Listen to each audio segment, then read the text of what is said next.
Gold trusted gold buyers మీరు తాకట్టు పెట్టిన బంగారాన్ని విడిపించి ఈ రోజు ఉన్న మార్కెట్ ధరకు కొనబడను. అందరికీ నమస్కారం. Welcome to iDream media. నా పేరు లుంబిని అండ్ మనతో పాటు ఇవాళ వీరభద్రరావు గారు ఉన్నారు, ప్రముఖ జ్యోతిష శాస్త్ర నిపుణులు. ఆయనతో మాట్లాడి రాశి ఫలాలు తెలుసుకుందాం.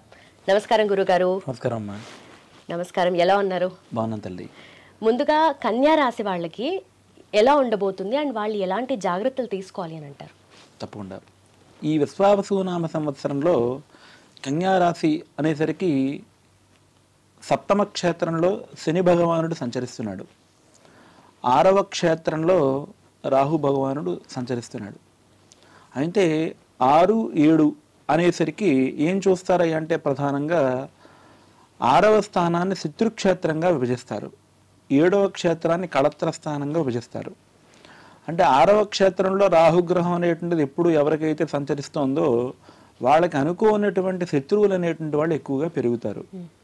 వాళ్ళ కింద పనిచేసే వాళ్ళు, వాళ్ళ తోటి పని వాళ్ళు కూడా వాళ్ళకి ఎక్కువగా శత్రువులుగా మారేటువంటి అవకాశం ఎక్కువగా ఉంది.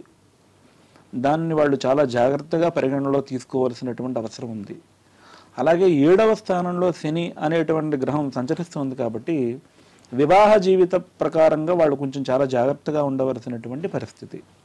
ఎందుచేతంటే వైవాహిక జీవితంలో కళత్ర స్థానంలో ఉన్నటువంటి శని కానీ, రాహు కానీ, కేతువు కానీ ఇలాంటి గ్రహాలు ఏమన్నా సంచరిస్తే కనుక వారి వారి జీవితంలో కొన్ని ఇబ్బందులు పడేటువంటి అవకాశం ఎక్కువ ఉంటుంది. అలాగే ఇప్పుడు కన్యారాశి వాళ్ళకి ఈ సప్తమ క్షేత్రంలో శని అనేటువంటి భగవానుడు సంచరిస్తున్నాడు కాబట్టి వివాహ జీవితంలో కొన్ని ఇబ్బందులు పడడం, జాగ్రత్తగా ఉండకపోతే విడాకుల వరకు కూడా ఆ యొక్క పరిస్థితులు వెళ్ళేటువంటి స్థితి శని తీసుకురావడానికి కూడా అవకాశం ఉంది. దంపతుల మధ్య సరైనటువంటి సుఖ సౌఖ్యాలు లేనటువంటి ఇబ్బందులు కూడా ఆయన తెచ్చిపెట్టేటువంటి అవకాశం ఉంది. సో అవన్నీ కూడా వాళ్ళు చాలా జాగ్రత్తగా చూసుకుంటూ 6వ క్షేత్రంలో ఉన్నటువంటి రాహుగ్రహానికి కొన్ని శాంతి పరిహారాలు, 7వ గ్రహంలో ఉన్నటువంటి శని భగవానుడు కొన్ని పరిహారాలు చేసుకోవలసినటువంటి అవసరం ఉంది. కానీ కన్యారాశి అనేటువంటి సరికి శని బాగా యోగించేటువంటి రాశి, శనికి బాగా మిత్రక్షేత్రంగా చెప్పబడేటువంటి రాశి కన్యారాశి. ఉత్తరా నక్షత్రం 2, 3, 4 పాదాలు, హస్తా నక్షత్రం 4 పాదాలు, చిత్తా నక్షత్రం 1, 2 పాదాల వాళ్ళు కన్యారాశిలో జన్మించినటువంటి వాళ్ళు అయి ఉంటారు. వారందరికీ కూడా కన్యారాశి వర్తిస్తుంది అనమాట. ఉత్తరా నక్షత్రం 2, 3, 4 పాదాలు, హస్తా నక్షత్రం 4 పాదాలు కూడా, చిత్తా నక్షత్రం 1, 2 పాదాలు, ఇలా ఈ 9 పాదాలు కూడా కన్యారాశిలో ఉంటాయి. కన్యారాశి వాళ్ళు చాలా తెలివైనటువంటి వాళ్ళు, చాలా మేధావులు, వ్యాపార వ్యవహారాల్లో బాగా వృద్ధి చెందవలసినటువంటి స్థితిగతులు బాగా దగ్గరగా తెచ్చుకునేటువంటి స్థితి వాళ్ళకి ఎప్పుడూ కూడా చాలా తోడుగా వెన్నగా ఉన్నట్టు ఉంటుంది. ఇందుచేతనయ్య అంటే కనుక కన్యారాశికి అధిపతి బుధుడు కాబట్టి, బుధుడు వాళ్ళకి వాక్చాతుర్యాధిపతి, వాక్కి అధిపతి బుధుడు కాబట్టి వాళ్ళు చేసేటువంటి అన్ని వ్యాపారాలు బాగా రాణిస్తాయి. వాళ్ళ తెలివితేటలు, వాళ్ళ మాట తీరుతో దేన్నైనా సరే కట్టిపడేసేటువంటి శక్తిని వాళ్ళు సంపాదించుకుంటారు, దేన్నైనా జయించగలుగుతారు. అయితే ఈ సంవత్సరం మాత్రం ఈ యొక్క 2 గ్రహాలని జాగ్రత్తగా చూసుకోవడం వల్ల వాళ్ళకి ఇబ్బందులు ఏం లేకుండా ఉంటాయి. సో 6వ స్థానంలో ఉన్నటువంటి రాహుగ్రహం కోసం అని చెప్పనేసి ప్రతి శుక్రవారం అమ్మవారి యొక్క ఆలయంలోకి వెళ్ళి దుర్గా తల్లిని దర్శనం చేసుకోవడం, దుర్గా అమ్మవారి గుడిలో కొంచెం నిష్ట నియమాలతో ఆ వేళ శుక్రవారం రోజున రాహుకాలం అనేటువంటిది ఉదయం 10:30 to 12 ఉంటుంది. ఆ టైంకి అమ్మవారి గుడికి వెళ్ళి కొంచెం నిమ్మడప్పులతో దీపం పెట్టడం ఆవునైపోసి, అలాగే శనివారం రోజున కూడా కొంచెం పేదలకు ఏమైనా పంచిపెట్టడం, శనివారం రోజున కూడా శివాలయంలోకి వెళ్ళి శివ దర్శనం చేసుకోవడం, వీలైతే కనుక ఆ వేళ శనివారం రోజున కొంచెం దంపతులు ఇద్దరు కూడా వెళ్ళి, భార్యాభర్తలు వెళ్ళి, ఏం చేతంటే భార్యాభర్తల మధ్యన కూడా 7వ స్థానంలో ఉన్నటువంటి శని వల్ల ఇబ్బందులు కలిగే అవకాశం ఉంది కాబట్టి ఆ దోషం లేకుండా ఉండడం కోసం శనివారం రోజున శివాలయంలోకి వెళ్ళి శివ దర్శనం చేసుకుని నువ్వుల నూనెతో కూడుకున్నటువంటి దీపారాధన చేసి ఆయన యొక్క అనుగ్రహం తీసుకున్నట్లయితే కనుక వారికి ఈ యొక్క సంవత్సరం అంతా కూడా శని బాగా యోగిస్తాడు. తద్వారా వీళ్ళ మధ్య ఎటువంటి ఇబ్బందులు కలతలు కూడా లేకుండా ఉంటాయి.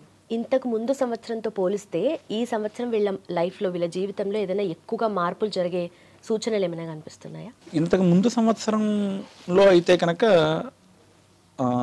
అప్పుడు రాహుగ్రహం అనేటువంటి స్థానంలో సాక్షాత్తు శని ఉన్నారండి. ఇప్పుడు రాహు వచ్చారు అక్కడికి.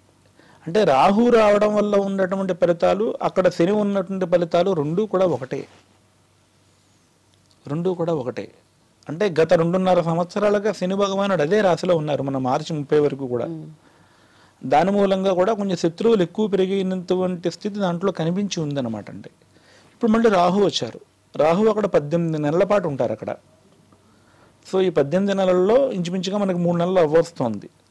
ఇంకా 15 నెలల వరకు వాళ్ళు చాలా జాగ్రత్తగా ఉండవలసినటువంటి అవసరం అయితే ఉంది.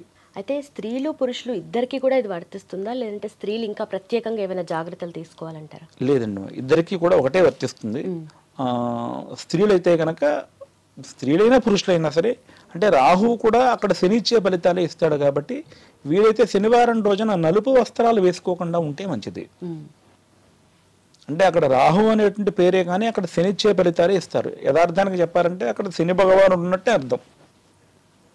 కుంభరాశిలో ఉన్నారు కాబట్టి వాళ్ళు నల్ల వస్త్రాలు లేకుండా మామూలుగా మిగతా ఏ రకాల వస్తువులు వేసుకున్నా పర్వాలేదు, కానీ శనివారం రోజున మాత్రం ఖచ్చితంగా నలుపు బట్టలు వేసుకోకుండా ఉండడం మంచిది.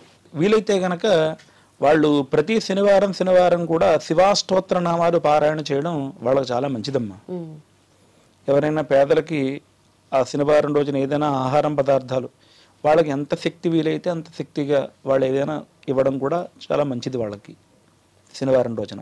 ఓకే, వీళ్ళకు వారంలో కలిసి వచ్చే రోజు కూడా శనివారమే ఉంటుందా, లేదంటే వేరే ఏదన్నా రోజు ఉంటుందా? శనివారం కలిసి రాదు అని కాదండి, శనివారం రోజున శని భగవానుడు అక్కడ ఉండడం వల్ల కొంచెం ఇబ్బందులు లేకుండా ఉండడం కోసం శనివారం నాడు నిష్టగా నియమంగా ఉంటే సరిపోతుంది. మిగతా రోజులన్నీ కూడా కలిసి వస్తాయి, శనివారం కూడా కలిసి రావడం కోసం ఇది చేయడం మంచిది. థ్యాంక్ యూ సో మచ్ గురుగారు, ధన్యవాదాలు.